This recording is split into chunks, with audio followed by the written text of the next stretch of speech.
Hello students, how are you all? Welcome to online community for the students. So today topic is extended binary tree. Okay, so extended binary tree ये आज का topic है आपका। और extended binary tree में मैंने कल आपको बताया था कि जब भी कोई ट्री आपका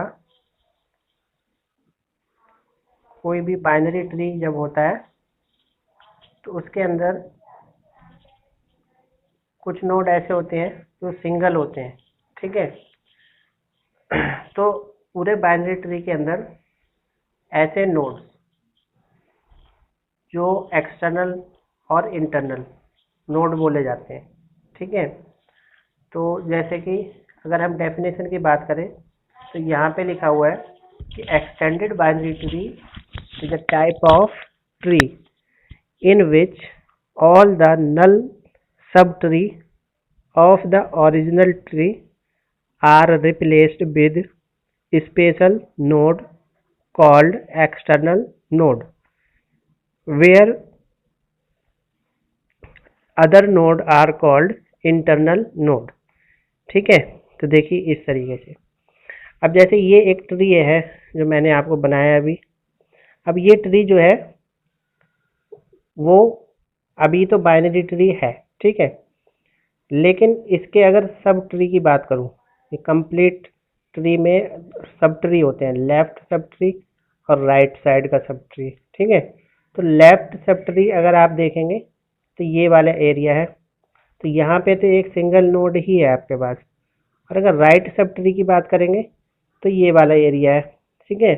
लेकिन इधर भी आपके पास इस नोड के तो दो हैं चाइल्ड, लेकिन जो नीचे वाले इनके चाइल्ड नहीं है, ठीक है।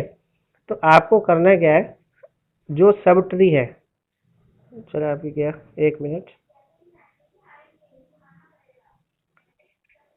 ओके। तो मान लीजिए ये है, तो इसको एक्सटेंडेड बाइनरी ट्री बनाना है, ठीक है। तो आपको ये ट्री जो है जहाँ जहाँ पे सब ट्री आपका ब्लैंक है या नल है उसको आपको कंप्लीट करना है। कंप्लीट कैसे करना है कि जैसे ये वाली नोड है, अब इसके कोई चाइल्ड नहीं है, तो इस वाले सब ट्री को आपको कंप्लीट करना पड़ेगा, ठीक है। कंप्लीट कैसे करेंगे, अब बाइनरी ट्री है तो इसके भी दो चाइल्ड बनाएंगे, ठीक है। ये दो चाइल्ड के नीचे आप रेक्टेंगल बना देंगे, इस तरीके से दो चाइल्ड बन गए रेक्टेंगल। अब ये जो रेक्टेंगल वाले हैं इनको हम एक्सटर्नल नोड बोलते हैं, ठीक है। ये जो एक्स्ट्रा लगा रखे हैं इनको एक्सटर्नल नोड बोलेंगे। अगर हम राइट साइड आ जाते हैं तो राइट साइड में ऊपर से यहाँ तो पूरा है, यहाँ पे भी पूरा है, और ये नीचे भी दो दो चाइल्ड हैं, इसके दो चाइल्ड हैं, लेकिन इसका दो चाइल्ड होने चाहिए, इसके भी दो चाइल्ड होने चाहिए। तो इसके भी दो चाइल्ड ऐसे बना दो रेक्टेंगल से, ठीक है। इसके भी दो चाइल्ड हमने बना दिए इस ऐसे। तो ये हो गया extended binary tree. Extended binary tree में कोई भी नोड खाली नहीं रहेगी, हर एक के नीचे एक्सटर्नल नोड रहेंगे। अब जो सर्कल वाले हैं इनको इंटरनल नोड बोलते हैं, और जो रेक्टेंगल वाले जो एक्स्ट्रा लगा रखे हैं इनको एक्सटर्नल नोड बोलते हैं। इतना आप समझ गए होंगे, okay. Now property of external binary tree. तो प्रॉपर्टी में सबसे फर्स्ट है कि node from the original tree are internal node, मतलब ऐसे नोड जो पहले से ट्री में थे, ओरिजिनल जो बना हुआ है उसको हम इंटरनल नोड बोलते हैं। Special node are external node, और जो अलग से लगा रखे हैं रेक्टेंगल वाले उनको हम बोलते हैं external node. All the external node are leaf node, सारे जो रेक्टेंगल वाले हैं इन सबको लीफ नोड बोलते हैं। क्यों बोलते हैं, क्योंकि इनका फर्दर चाइल्ड नहीं होता, ठीक है। और जो इंटरनल वाले हैं उनको नॉन लीफ नोड बोलते हैं। Every internal node has exactly two children, हर एक इंटरनल नोड का कम से कम दो चाइल्ड होने ही चाहिए। Every external node is leaf node, her external node जो है वो लीफ होनी चाहिए, मतलब उसका कोई चाइल्ड नहीं होना चाहिए। It display the result which is complete binary tree. तो इसी को एक्सटेंडेड बाइनरी ट्री को हम कंप्लीट बाइनरी ट्री भी बोलते हैं, ठीक है, क्योंकि इसमें फिर कोई खाली नोड नहीं रह जाती। अगर किसी के पास चाइल्ड नहीं है तो उसके पास एक्सटर्नल नोड लगा देते हैं, ठीक है। अब इसके एप्लीकेशन क्या है, तो calculate the weighted path length, सबसे पहला एप्लीकेशन। आपको वेटेड पाथ लेंथ निकाल सकते हैं इससे, ठीक है। वो कैसे निकालेंगे, तो यहाँ पे लिखा है it is use to calculate total path length in case of weighted tree. देखिए वेटेड ट्री कौन सा होता है, अगर मैं इस तरीके से ट्री बनाऊं और इसमें कुछ नंबर लिख दूं, जैसे ये 5 या 6, यहाँ पे 8, तो ये वेट हो गया इसके ऊपर, ठीक है। ये इस नोड पे 5 है, इसकी वैल्यू, इसकी 8 है और इसकी 6 वैल्यू है, ठीक है। तो इन्हीं को वेटेड नोड बोलते हैं। तो यहाँ पे एक एग्जांपल भी दिया हुआ है, तो थोड़ा जूम कर देता हूँ इसको। ये देखिए ये वाला, ठीक है। तो यहाँ पे देखो नोड 1 मतलब रूट नोड पे कितनी वैल्यू है आपके पास, 1 है, ठीक है। और 1 से 2, 1 से अगर हम 2 पे जाएंगे तो आपका वेट कितना है, 5। अगर 1 से 3 पे जाएंगे तो वेट कितना है, 6, ठीक है। ये पाथ है, पाथ मतलब रास्ता है एक तरीके से। 1 से 2 पे जाने पे आपको 5 यूनिट लगते हैं और 1 से 3 पे जाने पे 6 यूनिट लगते हैं, ठीक है। ऐसे 3 से 4 पे जाएंगे तो 1 यूनिट लगेगा, और 3 से ही 5 पे जाएंगे, सॉरी 3 से अगर हम 4 पे जाएंगे तो 1, और 3 से सीधे 12 पे जाएंगे तो 5, लेकिन 5 4 से 12 के बीच में है, तो 3 से तो वो फिर 1 + 5 6 यूनिट हो गया। तो हमें टोटल पाथ बताना है कि सबसे लंबा पाथ का लेंथ कितनी होगी, ठीक है। तो उसको निकालने के लिए टोटल पाथ लेंथ मतलब पी निकालने के लिए आपको सबसे लॉन्गेस्ट पाथ इसमें देखना है, ठीक है। तो लॉन्गेस्ट पाथ कैसे देखेंगे, तो देखिए अगर हम स्टार्ट करें,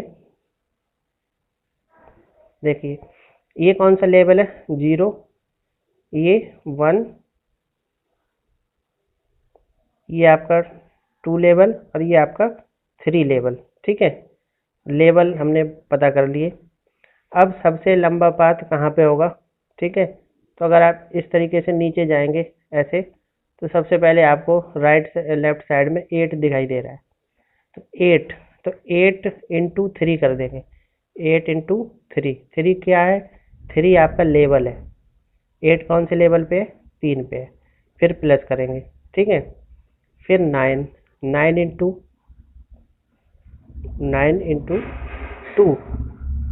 ठीक है, 9 × सॉरी 3, 9 × 3, क्योंकि 8 और 9 तीसरे लेवल पे है, इसलिए दोनों में 3 की इंटू करा, ठीक है। फिर 9 × 2, अब ये वाला 9 कौन सा है, अब ये वाला है, ठीक है। 9 × 2, 2 क्यों करा, एक्सटर्नल पे है, लेवल 2 पे है, ठीक है। फिर आपको कैलकुलेट करना है सिर्फ एक्सटर्नल वालों को, इंटरनल वालों को नहीं, रेक्टेंगल वालों को कैलकुलेट करना है, ठीक है। तो सबसे पहले 8 × 3 हो गया, फिर 9 × 3 हो गया, प्लस कर लिया, फिर ये 9 × 2 हो गया, फिर 6 × 2 हो गया, एक ही लेवल पे है, 2 लेवल पे है ये, फिर आपका ये 10 बचा, तो ये 3 लेवल पे है, तो 10 × 3, फिर 12 × 3, और इस सब को कैलकुलेट अगर आप कर लेंगे तो आपके पास 147 इसका लेंथ आ जाएगी, पाथ की लेंथ आ जाएगी, ठीक है, रास्ते की लेंथ आ जाएगी। कौन से नोड लेने हैं, नोड लेने एक्सटर्नल वाले, ठीक है, इंटरनल वाले नोड नहीं लेने। तो इस तरीके से ये एक इसका एप्लीकेशन है, इस एप्लीकेशन से आप ये कैलकुलेट कर सकते हैं, वेटेड पाथ लेंथ को कैलकुलेट कर सकते हो, ठीक है। नेक्स्ट जो है to convert binary tree in complete binary tree. अगर आपको बाइनरी ट्री को कंप्लीट बाइनरी ट्री में बदलना है तो तब भी आप इसका यूज करते हैं, ठीक है।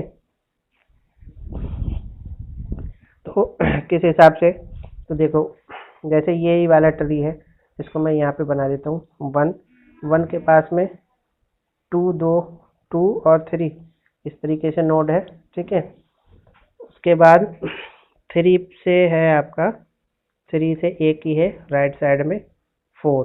ठीक है, और 2 से 5 जुड़ा हुआ है, 2 से 5 जुड़ा हुआ है। ये ऐसा ट्री था।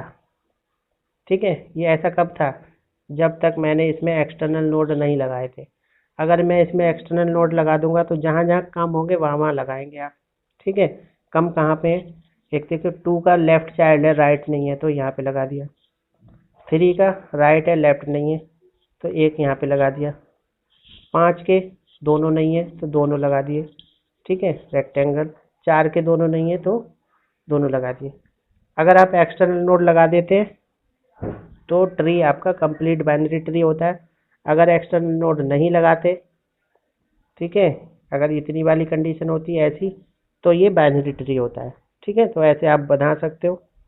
ओके, लगाना कहाँ पे, जहाँ पे कम होते हैं वहीं पे लगाने होते हैं। तो ये हो गया।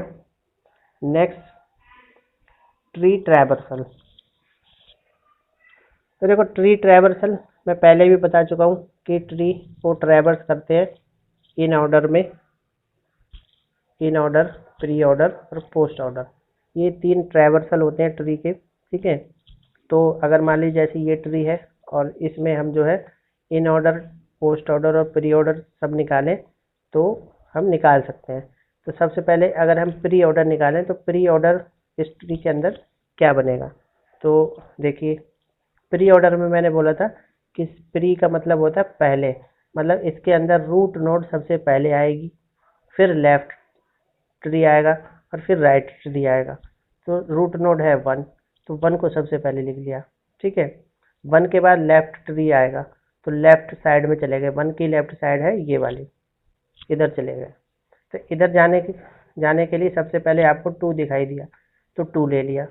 अब 2 ले लिया, फिर 2 के भी लेफ्ट में चले गए। ठीक है, फिर हमने 4 ले लिया। 4 के बाद नीचे कुछ है नहीं, तो वापस आ गए 2 पे।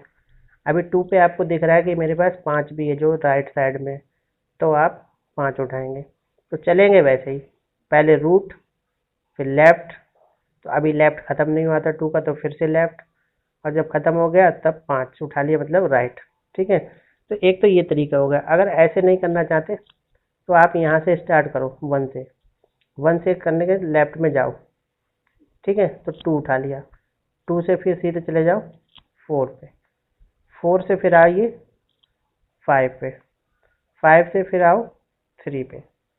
ठीक है, तो ये आपका आ गया प्री ऑर्डर। अगर इसका हमें इन ऑर्डर निकालना था तो इन ऑर्डर का एक तरीका होता है। इन ऑर्डर का तरीका मैंने बताया था कि लेफ्ट साइड, इन ऑर्डर होता क्या है, सबसे पहले लेफ्ट, रूट नोड, फिर राइट, तो ये होता है।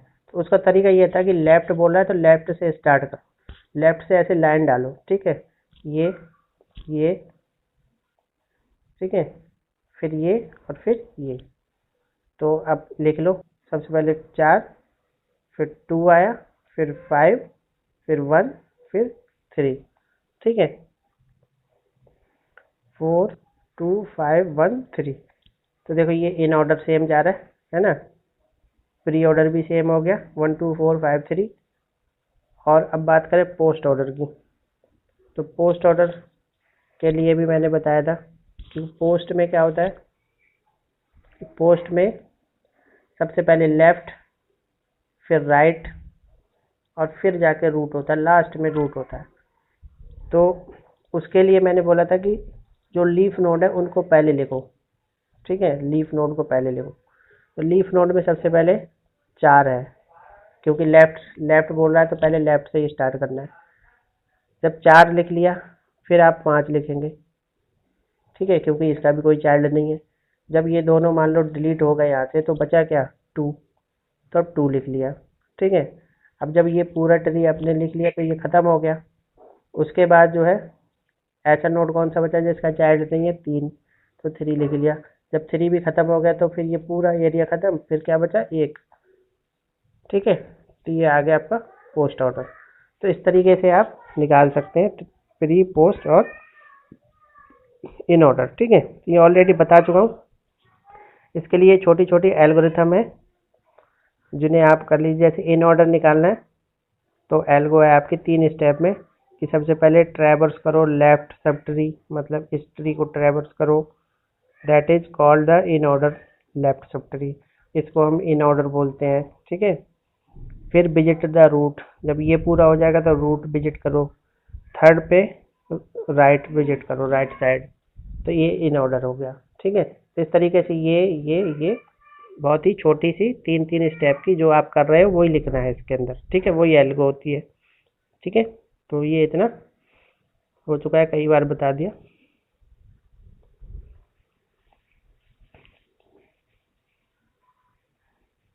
ठीक है, अब ये भी ट्री है, अब ये इसका रूट है, और जो भी चीज़ें आप इसमें निकालना चाहें वो आप तीनों को कैलकुलेट कर सकते हैं। ठीक है, इसकी जो टाइम कॉम्प्लेक्सिटी होती है वो बिग ओ ऑफ एन होती है। ठीक है, और फंक्शन आपका टी एन होता है। तो ये बाइनरी ट्री आपका यहाँ पे ख़त्म होता है। ठीक है, उसके बाद आता है threaded binary tree. Threaded binary tree के बारे में अगर हम देखें तो जो थ्रेडेड बाइनरी ट्री है वो एक तरीके का बाइनरी ट्री होता है, लेकिन can either be done using recursion और with the use of auxiliary stack. तो इसका यूज हम या तो रिकर्जन के थ्रू करते हैं या फिर स्टैक के थ्रू करते हैं। The idea of threaded binary tree is to make in order traversal faster and do it without stack and without recursion.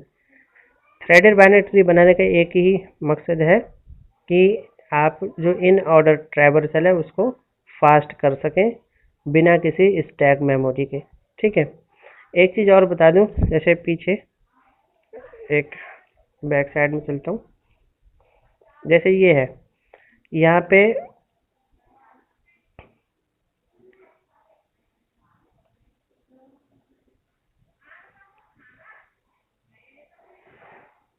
जो पोस्ट ऑर्डर होता है 523, अच्छा, चलिए इसमें नहीं है वो। ओके,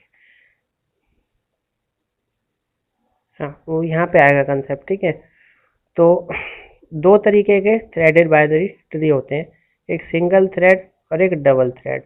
सिंगल थ्रेड जो होता है जहाँ पे नल राइट पॉइंटर रहता है is made two point two the in order successor if successor exist. In order successor मतलब इन ऑर्डर फैशन में उससे पहले की नोड क्या है उसको इन ऑर्डर सक्सेसर बोलते हैं। और जो डबल थ्रेड होता है उसमें both left and right null pointer बनाए जाते हैं to point the in order predecessor and in order successor. ठीक है, प्रीडिसेसर और सक्सेसर वो आप ऐसे देख सकते हैं, जैसे ये है। ठीक है, अब मैं बात करूं इस नोड की।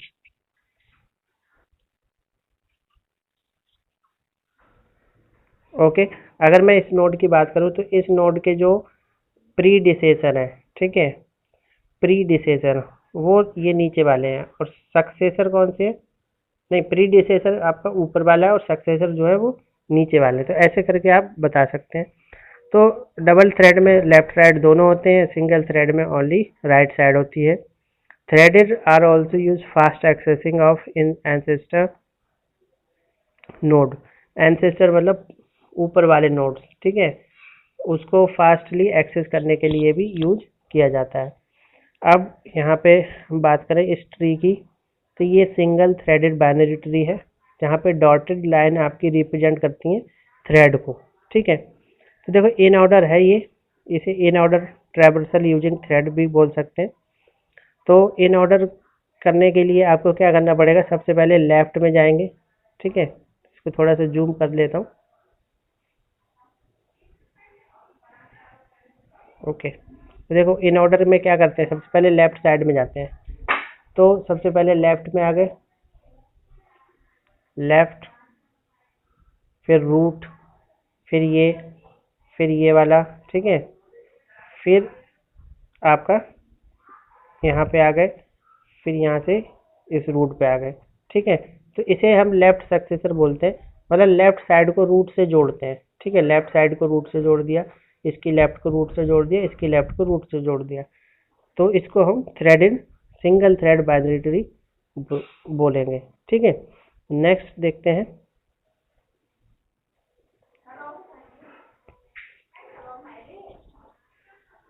नेक्स्ट में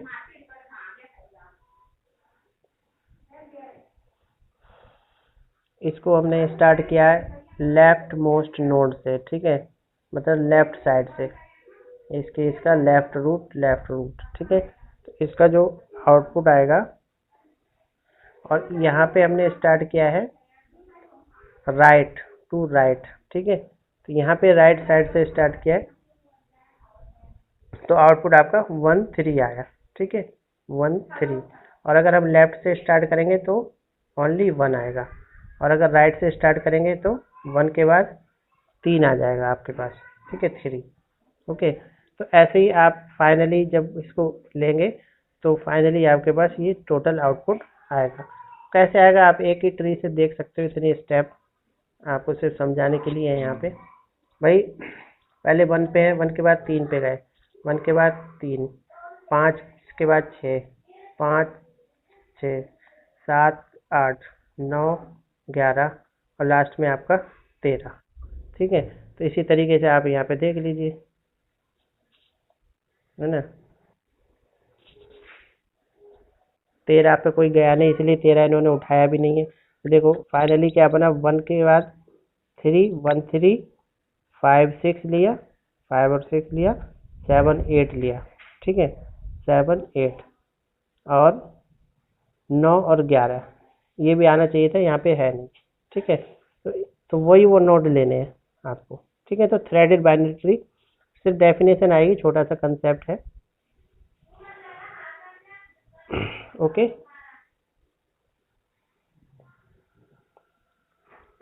और अब एक कंसेप्ट है इसके अंदर, हफमैन कोडिंग एल्गोरिथम, ठीक है। हफमैन कोडिंग एल्गोरिथम एक्चुअल में क्या होता है, तो ट्री का पूरा हो गया, अब इसी के बेसिस पे हफमैन कोडिंग भी रहता है। तो अब समझ लीजिए जो हफमैन कोडिंग है, तो यहाँ पे देखिए क्या लिखा है, every information in computer science is encoded as string of 1 and 0। Computer के अंदर जो भी इंफॉर्मेशन होती है वो 1 0 में एनकोड होती है, ठीक है, 1 0 में ही दिखाई देती है। मतलब अगर किसी का नेम भी होगा, जैसे अमन लिखा है, तो अमन को इस ऐसे दिखाएंगे, ऐसे करके स्टोर करेगा कंप्यूटर, ठीक है। The objective of information theory is to usually transmit information using fewest number of bits in such way that every encoding is unambiguous। और इस तरीके की जो टेक्निक है उससे हम हर एक चीज़ को एक एनकोड, मतलब कोडिंग कर देते हैं हर एक चीज़ की, जिससे कि कम से कम बिट्स खर्च हो और एरर फ्री रहे। अनएम्बिगुअस का मतलब एरर फ्री रहे, ठीक है। तो यहाँ पे जो है वो वेरिएबल लेंथ एनकोडिंग होती है along with Huffman encoding which is the basis for all data encoding scheme. एक होती है एनकोडिंग स्कीम, एनकोडिंग, एनकोडिंग बोलते किसको, पहले ये समझ लो। देखिए किसी चीज़ को नॉर्मली ना दिखा के, ठीक है, उसको एनकोड कर देना। जैसे ये अमन लिखा हुआ है, अब अमन को मैं ऐसे लिख देता हूँ NAMA, ठीक है। अब कोई बताएगा कि ये अमन लिखा है, नहीं। अब मैंने क्या करा, इसको कन्वर्ट कर दिया इस फॉर्म में, तो ये मैंने एनकोड कर दिया, किस वजह से, सिक्योरिटी पर्पज से, तो उसी को हम एनकोडिंग बोलते हैं, ठीक है।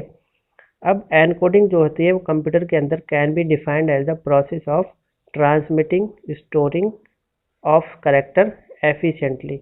एनकोडिंग का जो यूज होता है कंप्यूटर के अंदर, वो आपकी जो प्रोसेस होती है उसको ट्रांसमिट करना, स्टोर करना और सीक्वेंसिंग करनी उनकी करेक्टर्स की, ठीक है, इसलिए यूज़ करते हैं।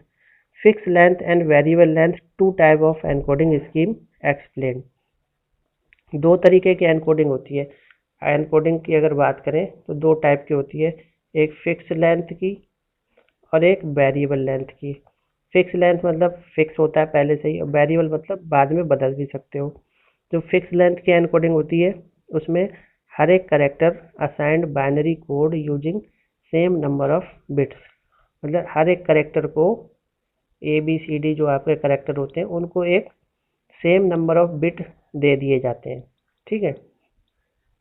दस string like A double A B A C D A D, मान लीजिए स्ट्रिंग है, वो कैन रिक्वायर 64 बिट्स, मतलब 8 bytes for store transmission assuming that each character has use 8 bit.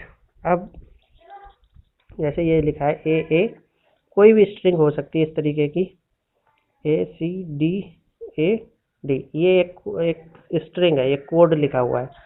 अब इस कोड को कंप्यूटर में स्टोर करने के लिए आपको कितनी मेमोरी की ज़रूरत पड़ेगी। अब मान लीजिए हर एक करेक्टर जो है वो 8 बाइट खर्च करता है, तो इसमें कितने करेक्टर हैं, 1 2 3 4 5 6 7 8, ठीक है। तो 8 इंटू 8 कितने हो गए, 64। तो 64 बिट आपको ज़रूरत पड़ेगी इस वर्ड को स्टोर करने के लिए, ठीक है। तो उसको हम बोलते हैं फिक्स लेंथ, मतलब कि हमने 64 बिट लेंथ दे रखी है, उसी के अंदर आप शब्द लिख सकते हो, इससे ज़्यादा नहीं लिख सकते, ठीक है। और जो वेरिएबल लेंथ होती है उसमें फिक्स लेंथ के बिल्कुल अपोजिट होता है। इस स्कीम के अंदर जो वेरिएबल होते हैं वो number of bits for encoding character depending on their frequency. तो इसमें क्या होता है कि आपके जो कोडिंग है, ठीक है, वो कोडिंग आपकी करेक्टर की फ्रीक्वेंसी पे डिपेंड करती है। जैसे फ्रीक्वेंसी कैसे, जैसे A B A C D A D, ठीक है। अब ए इसमें कितनी बार आया है, ए की फ्रीक्वेंसी क्या है, 2 बार यहाँ पे, एक यहाँ पे, एक यहाँ पे, 4 बार ए आया, ठीक है। तो 4 बार ए के मतलब आप उसको उसकी 4 फ्रीक्वेंसी के हिसाब से कन्वर्ट करेंगे, ठीक है। जैसे कि यहाँ पे स्ट्रिंग दी भी रखी है, देखिए जैसे यहाँ पे ये स्ट्रिंग दी हुई है, frequency of character A B C and D. तो ए की 4 है, बी कितनी बार आया, एक बार ही आया, सी कितनी बार, एक बार, डी 2 टाइम आया है, ठीक है। तो इस तरीके से हर एक करेक्टर में उसकी फ्रीक्वेंसी देख लेंगे। तो सिंस ए अकर्स मोर, अब ए सबसे ज़्यादा है, it use least number of bit, तो ए को जो है वो हम लीस्ट नंबर ऑफ बिट देंगे। और d b c followed by d b c, suppose भी randomly assign binary code to each character as follow. अब मान लीजिए अगर हमने जो हमारे करेक्टर हैं ए बी सी डी ये आ रखे हैं, तो अगर ए है तो ए सबसे ज़्यादा बार आया, इसलिए हम इसको सबसे कम देंगे, ठीक है। बी जो है वो बी आपका 1 टाइम आया, इसलिए हमने इसको 0 1 1 दे दिया। सी जो है ये रैंडमली दिया है, इसका कोई लॉजिक नहीं है क्यों दिया, ठीक है, ऐसे ही आप कुछ भी दे सकते हैं। और इसको हमने सी को 1 दिया और डी को हमने जो है 1 1 कोड दे दिया। अब ये मान लीजिए कोड आपने करेक्टर को प्रोवाइड करा दिया है, ठीक है। तो इसको हम बोलते हैं क्या बोलेंगे इसको, वेरिएबल लेंथ एनकोडिंग। अब अगर हम इसको इस स्ट्रिंग के हिसाब से लिखें, ओके, तो इस स्ट्रिंग के हिसाब से